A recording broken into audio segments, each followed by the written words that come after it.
Salam, kanalımızın dəyərli izləyiciləri. Bu dərsimizdə 4-cü sinif informatika dərsliyindən mətnin nizamlanması bölməsini öyrənəcəyik. Siyahılara aid hansı nümunələr göstərə bilərsin? Siyahılara aid bir çox nümunələr göstərmək mümkündür. Misal üçün, gündəlik həyatdan siyahı nümunəsi, alış-veriş siyahısı. Alış-verişə gedərkən siyahı tuturuq və misal üçün qeyd edirik. Çörək, süd, yumurta, yağ və s. alacaqlarımızı bu siyahıya qeyd edirik. Günlük işlər siyahısı. Ev tapşırığını yaz, otağı yığışdır, kitab oxu, idman et və s. Gündəlik görəcəyimiz işləri siyahıda bu şəkildə qeyd edirik. Qonaqlıq üçün lazım olanlar siyahısı. Misal üçün qeyd edirik, içkilər, şirniyyatlar, yeməklər, qab-qacaq, bəzək əşyaları. Dediyim kimi, siyahılara aid çoxlu nümunələr verə bilərik. Digər sualımıza baxaq. Bu dərslikdə siyahılara harada rast gəlmisən? Bu dərslikdə siyahılara bir çox yerdə rast gəlmişik. Ən çox da diqqət etsəniz, alqoritmlərin verildiyi hissədə. Baxın, alqoritm nümunələri olan hissələrə baxaq. Bu, özü bir siyahıdır, nömrələnmiş siyahıdır. Baxın, nömrələnib. Başqa nümunəmizə də baxaq. Baxın, vizit kartın hazırlanması alqoritmi. Bu da, baxın, nömrələnib. Özü bir siyahıdır, nömrələnmiş siyahı. Dediyim kimi, siyahılara bu dərslikdə bir çox yerdə rast gəlmişik. Ən çox da alqoritm nümunələrinin olduğu yerlərdə. Gələk həmin hissəyə. Siyahı. Bəzən mətndə nəyi isə sadalamaq lazım gəlir. Sadalamaları daha cəlb edici və aydın etmək üçün siyahılardan istifadə olunur. Baxın, şəklə diqqət edək. Kompüterin təməl qurğuları, sistem bloku, monitor, klaviatura, sıçan. Bu özü bir siyahıdır. Siyahının bəndləri. Bir-birindən xüsusi simvollar, yəni nişanlar vasitəsilə ayrılır. Baxın, siyahının bəndləri bunlardır. Sistem bloku, monitor, klaviatura, sıçan. Bir-birindən nə vasitəsilə ayrılıb? Xüsusi simvollar, yəni nişanlar. Burada da həmin xüsusi simvol, nişan nədir? Bu tiri. Bu xətlə ayrılıbdır. Nişanlanmış siyahı.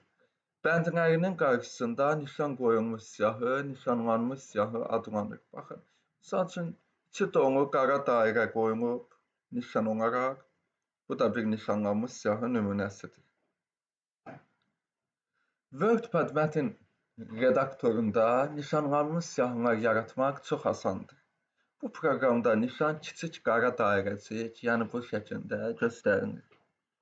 Yəni, açaq WordPad mətn redaktorumuzu.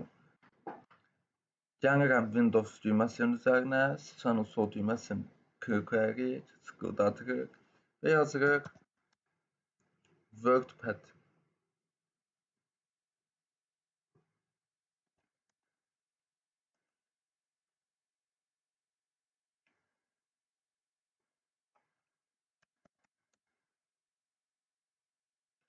Üzərinə sıçanın göstəricisini gətiririk və sol düyməni sıqıldadırıq. WordPad mətn redaktorumuzda açıldı. Nişanlanmış siyahıların yaradılması alqoritminə baxaq. Dediyim kimi, baxın, bunun özü də bir siyahıdır. Nömrələnib, əvvəlində, misal üçün, nişanlanmış siyahıda belə simvollar qoyulur, nişanlar qoyulur. Burada isə nömrələr qoyulub, yəni rəqəm ədədlərlə nömrələnibdir. Bu da nömrələnmiş siyahıdır. Dərsin irəliləyən hissəsində bunu görəcəyik. Kursoru siyahının başlayacağı yerə qoy. Misal üçün, bura qoyduq kursoru. Alətlər zolağındakı düyməsini sıqıldat. Kursordan qabaqda kiçik qara dairəcik bu yaranacaq. Alətlər zolağında baxın. Bura gəldik, bunun üzərində gələndə bu düymənin Baxın, sağ tərəfində dairə var. Aşağı istiqamətə üçbucaq var. Bunun üzərinə gəlib sol düyməni çıxıldadırıq və baxın, burada siyahı nömrələri gəlir, növləri gəlir. Bu dairədir. Bura ədədlər, A, B, C kiçik hərflərlə, böyük hərflərlə, Rum rəqəmi ilə nömrələmə və bu da böyük Rum rəqəmi ilə nömrələmə. Misal üçün, gəldik bunu çıxıldatdıq. Mətni daxil edib Enter klavisini bas, siyahının növbəti bəndi yaranacaq. Üçüncü addımı lazım olan qədər təkrarla. Məsəl üçün, yazırıq bu. Enter basırıq, təkrar edirik alt sətrə. Hər hansı bir mətn daxil edirik. Enter basırıq. Neçə dəfə lazımdırsa, o qədər. Bunu davam edirik. Bu şəkildə. Üçüncü addımı lazım olan qədər təkrarla. Siyahı ilə işi tamamlamaq üçün Enter klavisini 2 dəfə bas. Enter 2 dəfə bastıq, artıq bitdi. Tutaq ki, gəlmişik bura, bu hissəyə. Bura mətn daxil etmək istəyirik. Təkrar gələk bura. Bunu seçirik və hər hansı mətn daxil edirik. Enteri bir dəfə basırıq, daxil etdik, bastıq, bu şəkildə. Sonra Enteri 2 dəfə basırıq və siyahıdan çıxdıq. Deməli, nişanlanmış siyahıların yaradılması alqoritmi də bu qədər. Nişanlanmış siyahıları necə yaradacağımızı artıq bildik. Yuxarıdakı alqoritmi siyahı hesab etmək olarmı? Bəli, siyahı hesab etmək olar. Nömrələnmiş siyahıdır. Gəldik bayaqdan dediyimiz nömrələnmiş siyahıya. Bəzən siyahıda bəndlərin ardıcıllığının əhəmiyyəti olmur. Belə hallarda nişanları ədədlər əvəz edir. Başqa sözlə, bəndlər ardıcıl nömrələnir. Bu siyahı nömrələnmiş siyahı adlanır. Baxın, bu şəkildə. Alqoritmlər yazılışında çox zaman nömrələnmiş siyahılardan istifadə olunur. Bəli, dedik ki, bu dərslikdə alqoritm nümunələrimizdə hamısında nömrələnmiş siyahı istifadə olunur. Açıq sözlərimizə də baxaq. Siyahı, nişanlanmış siyahı, nömrələnmiş siyahı, cədvəl, tab klavisi. Cədvəl. Mətni nizamlamağın daha bir yolu cədvəllərdən istifadə etməkdir. Cədvəl başlıq, sətir və sütunlardan ibarət olur. Adətən sətir və sütunlar xətlərlə ayrılır. Cədvəl demək nədir? Mətni nizamlamağın daha bir yolu cədvəldir. Cədvəllərdən istifadə edərək biz mətnləri nizamlaya bilirik. Cədvəl başlıq, sətir və sütunlardan ibarət olur. Adətən sətir və sütunlar xətlərlə ayrılır. Bəzi cədvəllərdə bu xətləri göstərməməkdə olar. Sizə tanış olan vurma cədvəlində sətirlər və sütunlar arasında xətlər verilmir. Vurma cədvəlini yadınıza salın. Bir çox nazik dəftərlərin də arxasında var vurma cədvəli. Çoxunda fikir verin, arasında xətlər verilməyibdir, qeyd olunmayıb. Yəni cədvəldir olmağına, adından da göründüyü kimi vurma cədvəli. Lakin xətlərlə xətlənməyib.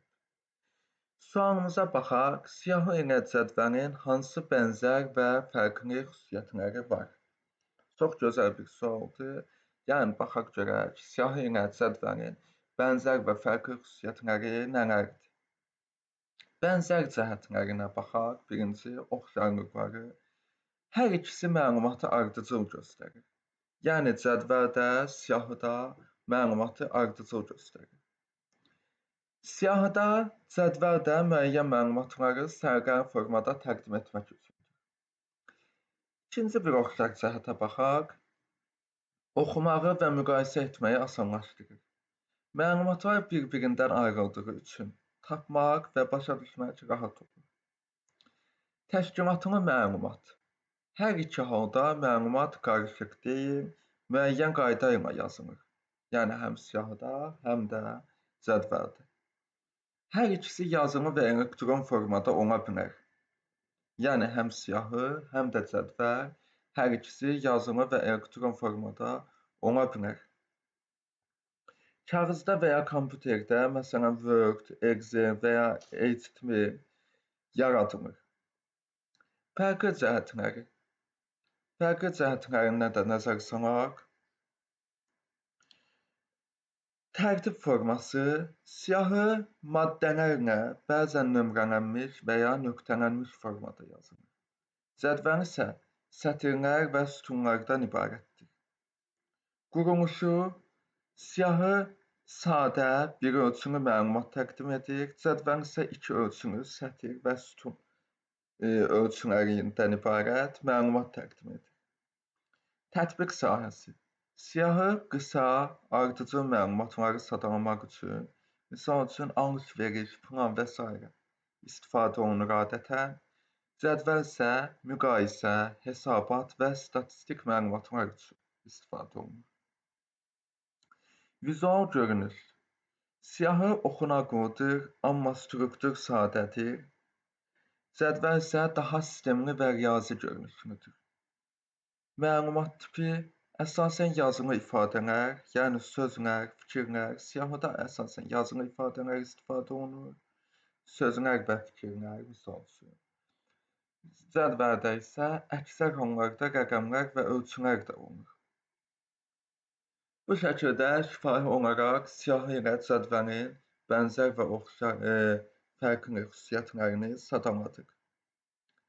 Bəzi cədvəllərdə bu xətləri dedik ki, göstərməmək də olar. Sizə tanış olan vurma cədvəlində sətirlər və sütunlar arasında xətlər verilmir. Baxaq tab klavişi. Tutaq ki, WordPad proqramında aşağıdakı vurma cədvəlini hazırlamaq lazımdır. Baxın bunu. WordPad proqramında cədvəllərlə işləmək üçün xüsusi alətlər yoxdur. Ancaq klaviaturada tab klavişindən istifadə etməklə vurma cədvəli kimi cədvəllər yaratmaq mümkündür. Deməli, vurma yadımızda saxlayaq ki, WordPad proqramında cədvəllərlə işləmək üçün xüsusi alətlər yoxdur. Ancaq deməli, burada tab klavişindən istifadə etməklə vurma cədvəli kimi cədvəllər yaratmaq mümkündür. Tab klavişi də baxın, şəkildə görürsünüz, bu düymədir, bu klavişdir. Yuxarıdakı cədvəlin sonraki sətrini yazmaq üçün növbəti algoritmi yerinə yetirmək lazımdır. Gəlin əvvəlcə bu cədvəlimizi yaradaq.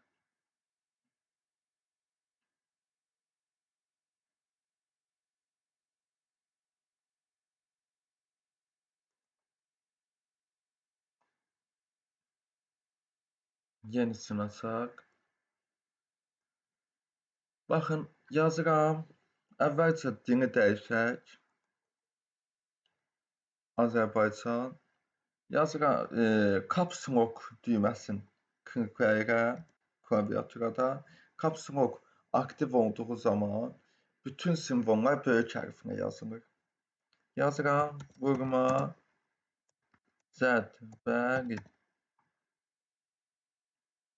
Bunu seçirəm. Buradan gələk.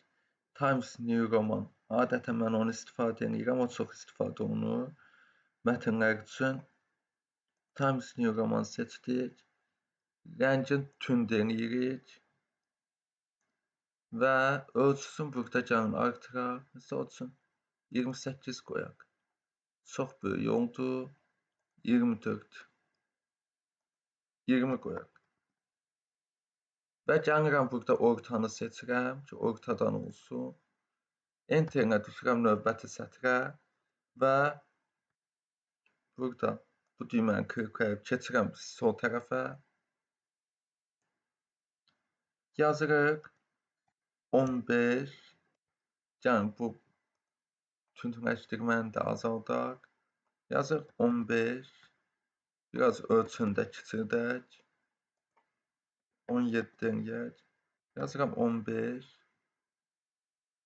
Vurulsun 11 bərabərdir 165. Tab klavişi 16 vur 11 bərabərdir 176. Tab klavişini vururuq. Tab klavişi bir abzas qədər boşluq buraxır. Əslində burada 2 dəfə də vursaq, sərqəm olar məncə. Bir dəfə də pisdir. 17 vur 11 bərabərdir 187. Tab və 18 vur 11 bərabərdir 198. Enterinə düşürəm növbəti sətrə. 15 vur 12 bərabərdir 180. Tabla keçirəm bura. 16 vur 12 bərabərdir 192. Tabla keçirəm bura. 17 vur 12 bərabərdir 204. 18 vur 12 bərabərdir 216. Sonra enterinə düşdüm 6 sətrə.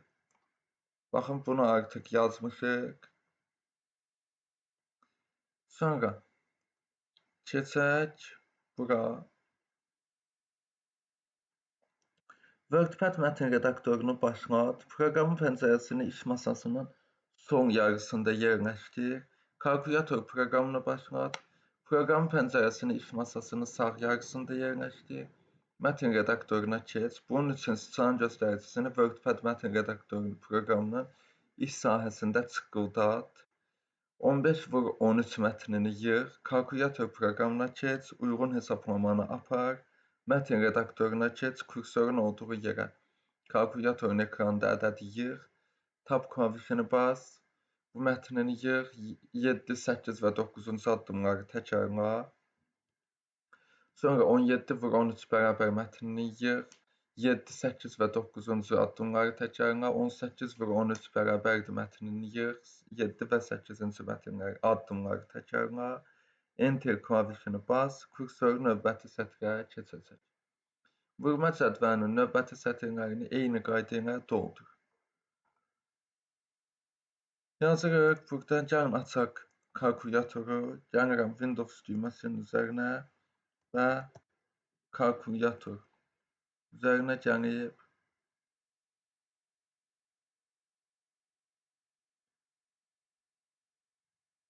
sol düyməni klikləyirik. Kalkulatorumuz açıldı.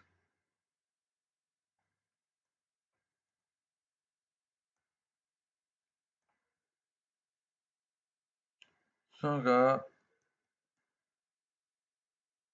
15 vur 13 bərabərdir.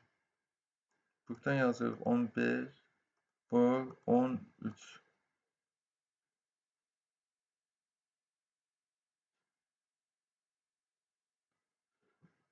bərabərdir 195. Enter. Sonra 16 vur 13 bərabərdir. Yazıram buradan 16 vur 13 208 yazdıq. Tabla keçirik bura. 17 vur 13 bərabərdir 17 vur 13 221. Tabla keçirəm. 18 vur 13 bərabərdir 18 vur 13 234.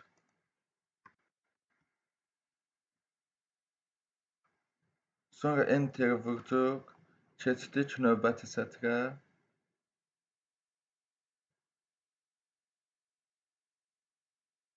14'ü yazaq. Misal üçün 15 vur 14 bərabərdir 15 vur 14 neçə yer 210. Tabla keçirik. 16 vur 14 bərabərdir 16 vur 14 neçə nədir 224. Sonra 17 vur 14 bərabərdir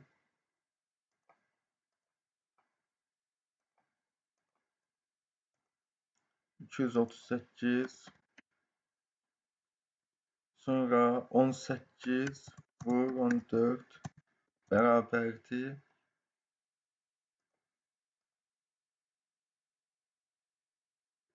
8 vur 14 252 bu şəkildə. Əgər davam etsəniz, yenə də enter vurub növbəti sətrə keçməklə davam edə bilərsiniz. Sonra bunu yadda saxlayaq.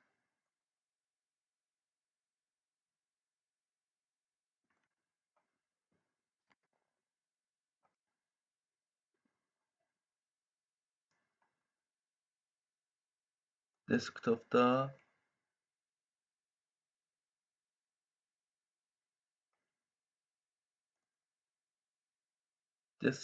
gələk yeni bir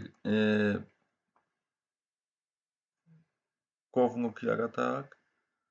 Adı da nə olsun? 2025 10-cu ay 11-i açaq bunu və yazaq vurma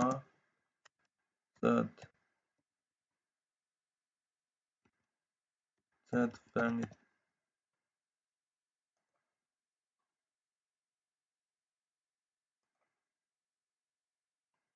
Gələk desktopumuza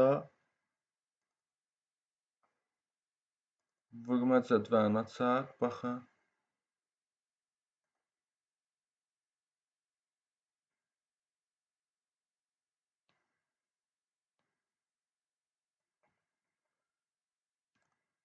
Sonra dərsinin 78-ci səhifəsini diqqətlə nəzərdən keçir. Orada mətn necə formatlanıb? Gələk 78-ci səhifəyə və necə formatlandığı haqqında izah edək. Mətnin formatlanması, yəni nizamlanması bu səhifədə görək necə aparılır. Birinci, başlıq formatı. Səhifənin yuxarısında böyük və qalın hərflərlə, yəni bold hərflərlə mətnin nizamlanması yazılıb. Yanında 24 nömrəsi mavi rəngdə verilib. Bu dərs nömrəsini göstərir. Başlıq iri şriftlə mərkəzində yerləşdirilərək diqqəti cəlb edir. Sualların formatı. Başlığın altında 2 sual nöqtələrlə işarələnmiş siyahı şəklində verilib. Siyahılara aid hansı nümunələr göstərə bilərsən və bu dərslikdə siyahılara harada rast gəlmirsən? Bu suallar qeyd olunub. Bu nişanlanmış siyahı formasıdır. Yəni, bəndlərin qarşısında baxın, görürsünüz, nişan var. Sonra alt başlıq və anlayışlar. Siyahı, nişanlanmış siyahı sözləri mavi rənglə və qalın şriftlə fərqləndirilib. Beləcə, oxucu dərhal anlayışların adını ayıra bilir. Mətn hissələrinin bölünməsi. Mətn hissələri ayrı-ayrı abzaslara bölünüb. Hər abzas fikir baxımından tam və dizayn baxımından sərgəni tərzdə verilib. Bəzi yerlərdə ox istifadə olunub. Baxın, bu ox istifadə olunub ki, bu da oxucunun diqqətini istiqamətləndirir. Şəkil və illüstrasiyalar. Şagirdlərin lövhəyə baxdığı şəkil əlavə olunub. Bu mövzunu vizual cəhətdən anlamağa kömək edir. Cədvəlləri və ya qutu içində məlumat. Cədvəlvari və ya qutu içində məlumat. Nişanlanmış siyahıların yaradılması hissəsi çərçivə, yəni qutu içinə alınıb. Baxın bura, bu alqoritm. İçindəki addımlar nömrələnmiş siyahı şəklindədir. Baxın, 1, 2, 3 rəqəmlənibdir. Bu ardıcıllığı və alqoritmi göstərir. Fikirləş bölməsi. Fikirləş hissəsi sarı fonda, qutuda yerləşdirilib. Bu, diqqət cəlb edən rəng və simvol vasitəsilə oxucunu düşünməyə sövq edir.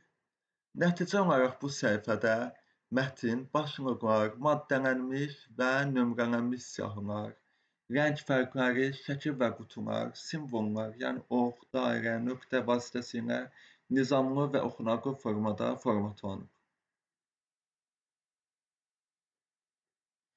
Bu şəkildə bu səhifənin formatını da izah etdik və beləcə bu dərsin sonuna çatdıq. Dərsə aid hər hansı bir sual və təklif olarsa, videonun altına rəy bölməsinə qeyd edə bilərsiniz. Əgər dərslərimiz faydalı gəlirsə, bəyənməyi, videolarımızı bəyənməyi və paylaşmağı, həmçinin kanalımıza abunə olmağı unutmayın ki, çox insan baxıb faydalana bilsin. Bu dərs deyəcəklərimiz bu qədər. Növbəti dərslərimizdə görüşənədək.